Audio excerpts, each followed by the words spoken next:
Oke teman-teman, selamat pagi semuanya. Di dalam video pagi hari ini kita akan membahas tentang trading plan dan rekomendasi saham 8 Mei 2026. Oke, sebentar Kak ya, sebelum kita mulai kita ngopi dulu nih temen ya. Saya juga baru banget bangun tidur nih ya. Kalian jangan lupa ngopi juga ya. Wah, nikmat banget teman-teman ya. Nikmat mana lagi nih yang kau dustakan nih kawan-kawan ya.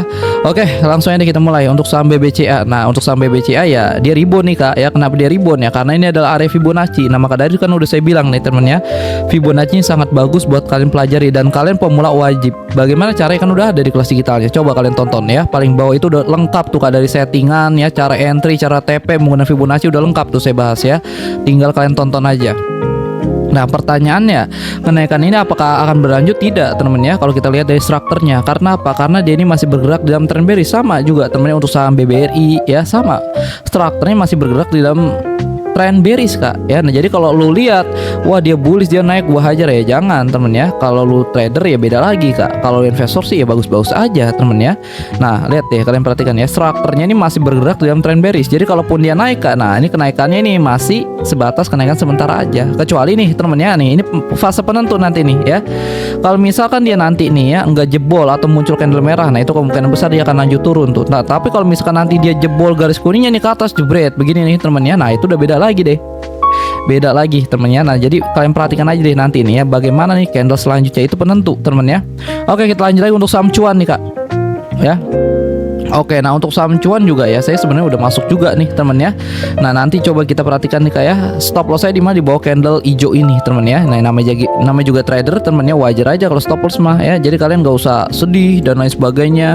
Justru stop loss itu adalah penyelamat. Coba misalnya ya, kalau lu nggak pasang stop loss nih Kak ya, nggak pasang stop loss ya, lu diemin aja harga lanjut turun, nah itu yang bahaya ya. Jadi stop loss mah ya wajar-wajar aja Kak. Namanya trader pedagang teman ya, rugi untung di dalam perjalanan ya biasa aja. Yang penting akumulasi tiap bulan ya harus plus. Nah itu teman ya, saya juga masuk nih. Nah nanti kita lihat deh ya, kalau stop loss ya stop loss aja teman ya, kita cut ya. Ingat mentalitasnya harus tega, salah ya salah, bener ya bener ya. Oke, kita lanjut untuk saham BP teman ya. Jadi kalau kalian mau masuk di saham cuan sekarang belum ada waktunya teman ya, belum ada waktu. Jadi kalau kalian baru ada rencana mau masuk, lebih baik jangan masuk temennya. Kalau kalian sudah terlanjur masuk, pakai stop loss ya, tidak boleh lebih dari 10% Kak ya. Oke, kita lanjut lagi untuk saham BP. Nah, untuk saham BP sebenarnya Kak, kalau kita perhatikan di time frame besarnya, nah dia memang bergerak bullish nih Kak ya. Tapi pergerakan harga sudah mulai landai nih Kak, atau lambat ya. Sudah mulai landai atau lambat. Nah, setelah kita compare nih, kalau dia jebol nih Kak garis kuning ini, nah ini bahaya Kak. Arti dia ini sudah mulai transisi dari trend bearish ya, mulai masuk, dari trend bullish mulai masuk dalam awal permulaan daripada trend bearish. Kalau dia jebol nih garis kuningnya nih ya. Nah, maka dari itu Kak, setelah kita compare ke time frame yang lebih kecil, ternyata di sini ada base Kak. Ada base nih temen ya. Nah, base ini pertukaran supply dan demand. Nah, coba deh nanti lu perhatiin deh ya. Jadi kalau misalkan lu baru ada rencana mau masuk, jangan masuk dulu deh. Yang dikhawatirkan apa? Dia jebol ke bawah, itu yang bahaya. Nah, ini target penurunan minimal ya, dan ini target penurunan idealnya nih ya, minimal dan ideal. Nah, itu yang perlu kalian waspadai ya. Jadi kalau kalian baru ada rencana mau masuk, jangan masuk dulu, nanti lu tunggu dulu deh. Nah, tapi kalau misalkan dia base-nya ini jebolnya ke atas, nggak apa-apa lu masuk temen ya. Nah, tapi take profitnya jangan jauh-jauh Kak, di resistance terdekatnya aja ya, di resistance terdekatnya aja, nggak usah lu setting di ujung-ujung harga. Karena ingat, dia bergerak bullish tapi pergerakan harga sudah mulai landai. Kalaupun dia bisa naik nih Kak, paling naik satu step doang nih temen ya, naik sampai sini dia turun lagi ya baru jebol ya. Karena kalian lihat aja deh, kurva kemiringan harga semakin lama semakin ke kanan ya, pergerakan harga semakin lama semakin ke kanan. Nah, itu artinya market tersebut sudah mulai landai atau lambat, seolah-olah sideways nih Kak ya. Nanti dia jebol ke bawah. Nah, kalau misalkan dia jebol ke bawah nih Kak ya, dia turun sampai garis merahnya, kalau dia lanjut naik lagi, nah itu sideways ya, dia membuat sideways tuh temen ya. Nah ya, membuat sideways. Tapi kalau dia nanti turun sampai garis merahnya nih temen ya, dia jebol ke bawah lanjut, nah itu baru deh, itu bearish temen. Tapi kalau dia naik turun sampai garis merahnya lalu dia naik, nah itu kemungkinan besar dia akan membuat sideways ya, sideways secara garis besarnya temen ya. Nah, kira-kira seperti itu. Jadi pakai stop lossnya kalau kalian sudah terlanjur masuk ya. Kalau kalian ada rencana mau masuk, wait and see. Oke, kita lanjut lagi untuk saham Oasa nih Kak ya. Nah, untuk saham Oasa ini udah saya bilangin juga Kak, ini sideways kan ya, ini sideways. Nah, jadi kalau dia baru nembus satu candle begini, lu jangan masuk Kak, jangan masuk temen ya. Karena apa? Karena ingat, ada potensi yang namanya false break. False break itu apa? Dia memang udah jebol nih kak ya. Nah tapi candle selanjutnya nih merah, nanti candle selanjutnya ini langsung dihantam lagi ke bawah. Nah itu yang disebut sebagai false break. Kalau sepertinya lu besar kemungkinan akan di-share sampai mana, sampai area supportnya. Ini sideways loh. Nah jadi kalau sideways itu bagaimana, biarkan dia naik dulu agak tinggi, bukan satu candle loh temen ya, 2 candle, 3 candle, biarkan aja dia naik. Nanti ketika dia koreksi atau retest baru deh kalian bisa ambil. Jadi kalau baru jebol dikit begitu mah jangan langsung diambil temennya. Ini sideways. Kalau base nih beda nih, base mah boleh ya. Nih base ini nih yang di bawah nih, kalau base mah boleh kak ya. Nah tapi kalau sideways beda lagi cara mainnya ya. Nah kira-kira seperti itu ya. Oke kita lanjut lagi untuk saham MDKA. Untuk saham MDKA juga sama kak ya, dia ini sedang bergerak di dalam tren sideways. Sideways ini adalah fase penentu yang dimana kalau dia jebolnya ke bawah dia akan bergerak di dalam tren bearish, dan begitu juga sebaliknya.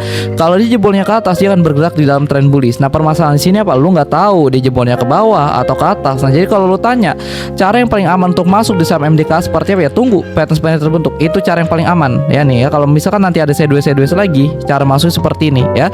Sideways itu adalah fase penentu. Kalau dia jebolnya ke bawah nih, jebret ke bawah, dia akan bergerak di dalam tren bearish, dan begitu juga sebaliknya. Kalau dia jebolnya ke atas dia akan bergerak di dalam tren bullish ya. Jadi kalau lu tanya cara yang paling aman masuk di saham MDKA ini seperti apa ya, lu tunggu pattern seperti ini terbentuk. Nah tapi kalau misalkan lu rasa wah kelamaan bang nunggu pattern seperti ini, ya udah lu masuk di tengah-tengah harga, tapi dengan catatan pakai stop loss yang ketat. Kalau kalian tidak menggunakan stop loss yang ketat, harga turun ke bawah, nah lu bisa diseret terus makin bawah. Nggak pakai stop loss, pakai margin, buang-buang duit lagi kalian ya. Oke kita lanjut lagi kak untuk saham PTRO. Nah, PTRO ini sebenarnya kalau kita perhatikan kak ya, dia membuat pattern yang namanya descending broadening waist. Nah, pattern tersebut memberikan target kenaikan. Nah, tapi lu jangan euforia juga, jangan langsung all in karena dia ada potensi naik dan lain sebagainya, jangan ya. Karena apa? Karena temennya dia memang terbentuk pattern, tapi patternnya belum valid kak. Nah berarti ciri-ciri patternnya itu valid gimana? Garis kuning di atasnya dijebol. Nah itu valid baru temennya. Kalau sekarang misalkan lu masuk nih, bisa jadi loh temennya, lu diseret dulu ke bawah, duit lu dihabisin, duit lu udah habis baru lanjut naik ya. Nah jadi lebih baik tunggu dia jebol lu deh ke atas. Nah ya jebolnya gimana ya, jebol dikit aja nggak apa-apa sebenarnya temennya, itu termasuk agresif tuh ya. Tapi lebih bagusnya sih tunggu jebol dan close di atas garis kuningnya nih. Nah itu lebih bagus sebenarnya. Kalau lu tapi takut nih dia jebol langsung lari, ya nggak apa-apa, dia jebol dikit langsung lu hajar ya. Tapi ingat stop loss jangan lupa. Oke kita lanjut untuk Samina ya. Nah untuk saham Mina kita harus nunggu retest. Nah ini contoh nih kak ya, kalau dia sideways lu nunggu retest. Nah ini Mina nih, jadi bagaimana? Jangan masuk di ujung-ujung harga kak, jangan. Ini sideways nih ya, lu perhatiin deh, ini sideways. Jadi lu harus tunggu dia retest. Jadi santai aja kak ya, retest mah koreksi seperti ini pasti ada. Turun, dia koreksi, dia terkonfirmasi, lu bisa masuk. Jadi jangan masuk nih ya di ujung-ujung harga lagi. Orang yang masuk di ujung-ujung harga orang bingung ya, dia mau gimana nih ya. Wah ada candle hijau nih, gue masuk aja deh, untung rugi urusan belakang. Nah itu biasanya cara berpikir pemula tuh temen ya, dia masuk di ujung-ujung harga. Nah itu justru ada level yang paling berbahaya, bukan paling baik kak, paling bahaya temen ya. Jadi bagaimana? Tunggu dia koreksi atau retest ya. Nanti ketika dia koreksi atau retest, yang pertama bisa lu ukur pakai Fibonacci, lalu lu tunggu konfirmasi entah itu dari stokastik atau candle reverse-nya bagaimana. Nah ya semoga kalian paham. Kita lanjut lagi untuk saham Kijak nih kak. Nah untuk saham Kijak juga sebenarnya jauh-jauh hari ini, coba kita lihat nih ya. Oke ya, jadi jauh-jauh hari sebenarnya udah saya ingetin juga nih kak. Di sini ada divergen nih ya, di harga naik tapi di stokastik turun nih kak. Lu perhatiin deh ya. Nah ya di stokastik turun. Nah ini adalah sinyal pembalikan sebuah tren. Jadi besok-besok nih kalau lu lihat harga sedang naik tinggi, sekalipun candlenya itu sangat menggoda, candle hijau-hijau tebal dan lain sebagainya, tapi kalau di atas sudah muncul divergen kak, sebaiknya lu keluar ya. Karena kalau lu keluar, nah itu tinggal nunggu waktu aja, lu pasti akan diseret ke bawah seperti ini ya. Nah sekarang bagaimana tuh bang? Kalau sekarang ya, kalau kita perhatikan ini jelas sekali kak, dia ini bergerak di dalam tren sideways temen ya. Kalau kita perhatikan sekarang nih, nah ya. Nah jadi kalau sideways ingat masuknya bagaimana? Tunggu dia terbentuk pattern seperti ini nih ya. Ini cara yang paling aman kak ya. Tapi jangan satu candle langsung hajar. Tunggu dia naik 3 candle 4 candle nggak apa-apa. Nah kalau satu candle begini langsung hajar ya begini resikonya kak, false break, penembusan palsu ya. Ya tunggu dia naik 3 sampai 4 candle. Nah nanti ketika dikoreksi baru deh kalian bisa masuk dan harganya akan bergerak naik. Nah kira-kira seperti itu teman ya. Nah tapi kalau kalian misalkan rasa ini lama ya nggak apa-apa, lu masuk di tengah-tengah, bawah-bawah harga, tengah-tengah harga. Kalau lu penasaran, namanya juga orang penasaran kan, nggak bisa kita tahan kak ya. Jadi nggak apa-apa, tapi pakai stop lossnya tidak boleh lebih dari 10%, karena yang dikhawatirkan dia jebol ke bawah, itu yang bahaya kak ya. Jadi jangan mikir yang enak-enaknya aja lu ya, pikir yang buruk-buruknya dulu. Kalau yang buruk-buruknya udah siap diterima, silahkan deh lu eksekusi ya. Oke kita lanjut lagi deh untuk saham call. Nah saham call lagi retest nih kak ya. Ini retest temennya ke dalam area dimensionnya ya, ke dalam area dimensionnya. Nah, jadi kalau kita mau masuk bagaimana? Nanti lu tunggu dulu nih kak. Kalau misalkan ada candle selanjutnya yang penutupannya lebih tinggi nih daripada 3 candle ini. Nah, ini sebenarnya kan base ya. Atau kalau nggak dia jebol base deh. Nih ya, lebih gampangnya deh. Dia jebol base, nah lu bisa masuk tuh. Nah, tapi saran saya ada 2 cara nih temennya untuk menggunakan base. Ini kan base nih Kak ya. Yang pertama kalau lu defensif, orangnya takut dengan resiko dan sebagainya, lu tunggu dulu nih Kak ya. Dia jebol base-nya, dia tutup di atas base-nya. Nah, lu bisa entry. Nah, tapi memang ada kalanya Kak, setelah dia membuat base ini langsung jebol begini nih Kak. Ada kalanya dan lu nggak sempat masuk. Nah, kalau lu takut kehilangan momentum, harga langsung lari ke ujung-ujung harga, ya berarti salah satu caranya lu spekulatif. Ya, nanti kalau dia jebol ya lu dapet. Nah, tapi tetap stop loss wajib, tidak boleh dari lebih 10% ya. Nah, tapi kalau misalkan lu takut ya dia jebolnya ke bawah ya nggak apa-apa. Lu bisa tunggu base-nya ini jebol atau close di atas base tersebut. Nah, kira-kira seperti itu. Semoga kalian paham deh ya. Oke, kita lanjut lagi Kak untuk saham Qual. Saham Elsa, sorry temen ya. Elsa juga udah saya jelasin nih Kak ya. Udah saya jelasin berkali-kali nih. Nah, lu nonton gak nih di live ya? Udah berkali-kali. Di sini yang pertama ada pola yang namanya Rising Wedge. Rising Wedge ini pattern yang memberikan dampak penurunan Kak. Ya, pattern yang memberikan dampak penurunan. Nah, dia harusnya sih ya ekspektasi kita langsung turun nih Kak sampai ke garis merah ya. Hijau ini temennya sebenarnya udah kena juga nih ya, tapi tetap garis merah belum kena nih. Jadi masih ada potensi penurunan Kak ya. Jadi itu ekspektasi kita Kak. Setelah dia jebol nih pattern besarnya nih, wah dia langsung turun ke garis merah ya. Nah, tapi di sini malah muter-muter nih. Nah, tapi setelah saya teliti temennya ternyata ada pola Rising Wedge yang lebih kecil lagi. Nah, di sini nih. Nah, tetap targetnya di mana? Ada di garis-garis hijau ini nih, masih ada potensi penurunan nih temen. Pokoknya di garis-garis hijau deh ya, di garis-garis hijau nih ya, atau di garis-garis merah. Nah, itu target penurunan untuk saham L1 karena ada pattern yang namanya Rising Wedge Kak. Nah, seperti itu ya. Semoga kalian paham deh ya. Jadi kalau kalian ada rencana mau masuk ya jangan masuk lah temennya. Kalau kalian sudah terlanjur masuk pakai stop lossnya kan lumayan juga nih di seri sampai sini nih ya. Oke, kita lanjut lagi untuk saham ESA deh. Nah, untuk saham ESA kita masih nunggu dia yang terbentuknya namanya candle reversal. Ini kan sedang retest nih Kak ke dalam area demand zone ya, sedang koreksi ke dalam area demand zone. Nah, jadi ingat harga naik tidak seramai naik. Dia memang karakternya bergerak bullish. Nah, tapi saat ini dia sedang mengambil bahan bakar dulu nih Kak. Dia sedang koreksi dulu ya. Nanti kalau bahan bakarnya udah cukup di sini nih, nah baru dia lanjut naik lagi ya. Jadi ingat ketika harga sudah masuk nih ke dalam area demand zone atau Fibonacci-nya ya, apa yang perlu kalian perhatikan? Stokastik. Oke, stokastik memang udah mendukung, berarti tinggal lu tunggu aja candle reversalnya bagaimana atau 3 candle ya. Oke, kita lanjut. Semoga kalian paham nih ya.